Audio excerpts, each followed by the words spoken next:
اساتذہ کرام اور آج کے بچوں اور کل کے بڑوں، السلام علیکم۔ کہتے ہیں کہ تاریخ خود کو دہراتی ہے، تو آج بھی تاریخ نے یوں خود کو دہرایا کہ پشاور میں اور اس صوبے میں عمران یوسفزئی بچوں کے ادب کے کسی پروجیکٹ کا، جسے ہم خواب کہتے ہیں، کا آغاز کرتا اور میں اس کے ساتھ ہوتا۔ تو آج بھی انہوں نے آغاز کیا ہے۔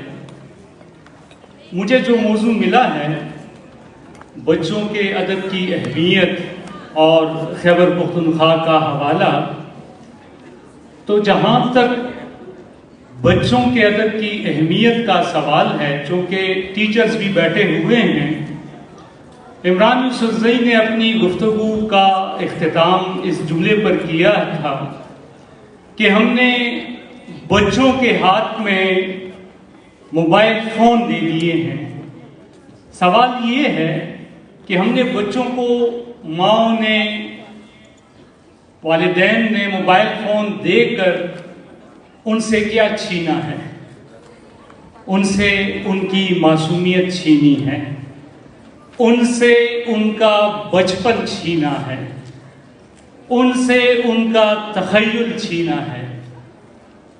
والدین یہ کہیں گے کہ ہم تو مصروف ہیں، لیکن ایسی مصروفیت کیا بچوں کی تربیت سے زیادہ اہم ہے؟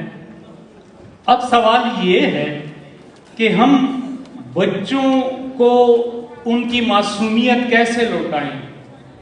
تو اس کا بہترین حل یہ ہے کہ آپ بچوں کو وقت دیں۔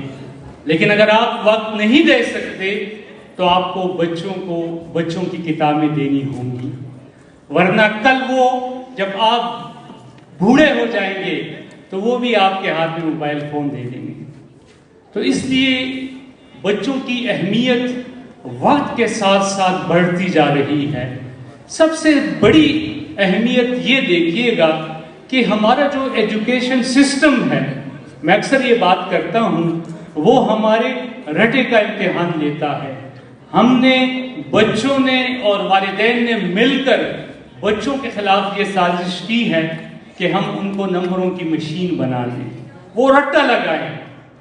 حالانکہ حقیقت یہ ہے کہ نظام تعلیم کا مقصد یہ ہونا چاہیے کہ ہم بچوں کو ذہانت دیں، ہم بچوں کو آئیڈیاز دیں، ہم بچوں کے تخیل کو زرخیز کریں۔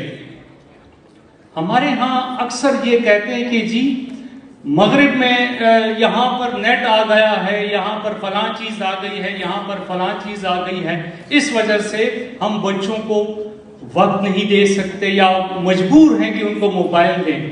لیکن یہ چیزیں تو مغرب میں سالوں پہلے آ چکی ہیں۔ آپ دیکھیے گا بچوں کی لائبریریاں وہاں پر اب بھی قائم ہیں۔ یہاں پہ ہمارے مختلف چینلز کے نمائندے موجود ہیں۔ میں ان سے یہ سوال کرتا ہوں کہ کیا ہمارے بچوں کو پاکستانی کوئی بھی چینل ایسا ہے کہ جنہوں نے بچوں کے لیے کوئی پرائم ٹائم مختص کیا ہو؟ کوئی چینل جو ہے وہ نہیں ہے۔ اب دیکھیے گا بچوں کے ادب سے آپ کیا کیا مقاصد حاصل کر سکتے ہیں۔ دیکھیں، بچے کی جو سب سے پہلی ضرورت ہوتی ہے وہ زبان ہے۔ وہ زبان سیکھ کر رابطہ کرتا ہے اپنے والدین سے، اپنے معاشرے سے۔ یہ بچوں کے ادب کے ذریعے سے وہ زبان سیکھتے ہیں۔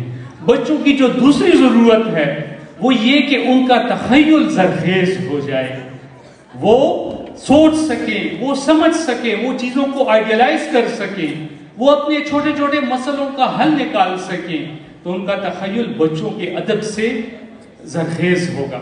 تیسری جو ضرورت ہے بچوں کی وہ تعلیم و تربیت ہے، لیکن یہ ترکیب بھی غلط استعمال کرتے ہیں۔ اصل ترکیب کیا ہے؟ تربیت و تعلیم۔